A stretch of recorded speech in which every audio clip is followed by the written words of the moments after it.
بسم اللہ الرحمن الرحیم۔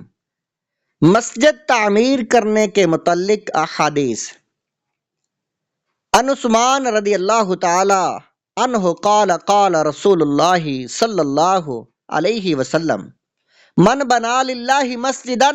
بنى اللہ لہ بیتا فی الجنہ۔ مشکات شریف کی یہ حدیث ہے، جلد نمبر 1 صفحہ نمبر 68 ہے۔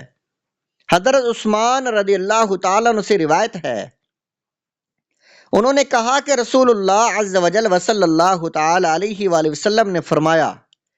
کہ جو اللہ عز و جل کے لیے ایک مسجد بنائے گا تو اللہ عز و جل اس کے لیے جنت میں ایک گھر بنا دے گا۔ تشریحات و فوائد۔ اس حدیث میں حضور اکرم صلی اللہ علیہ وآلہ وسلم نے مسجدوں کی تعمیر پر جنت کا وعدہ فرمایا ہے کہ جو مسلمان کوئی مسجد بنا دے گا اللہ تعالیٰ اس کے لیے جنت میں ایک گھر بنا دے گا۔ واضح رہے کہ اس حدیث میں مسجدن اور بیتن دونوں لفظ نکرہ لائے گئے ہیں، مگر مسجدن میں تنکیر تحقیر کے لیے اور بیتن میں تنکیر تعظیم کے لیے ہے، جس کا حاصل مطلب یہ ہوا کہ جو مسلمان چھوٹی سے چھوٹی مسجد بھی تعمیر کرے گا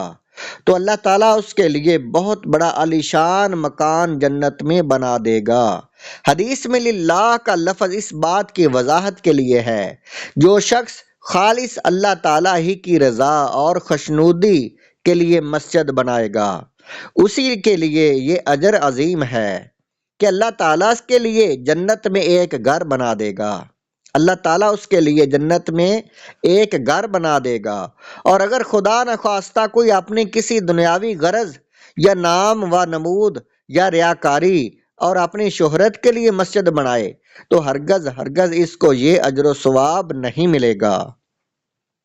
کیونکہ ان صورتوں میں مسجد کی تعمیر خالصاً لوجہ اللہ نہیں ہوئی، بلکہ غرض دنیاوی و خواہش نفسیانی کا اس میں عمل دخل ہو گیا، جو اجر و ثواب کو غارت کر دینے والی چیز ہے۔ اس لیے اس بری نیت سے مسجد بنانے میں کوئی ثواب نہیں ملے گا بلکہ گناہ ہوگا، کیونکہ حدیث شریف میں آیا ہے انما الاعمال بالنیات، یعنی عمل کا دار و مدار نیت پر ہے، یعنی ہر نیک عمل پر ثواب اسی وقت ملے گا جب کہ نیک عمل کو اچھی نیت سے کیا جائے۔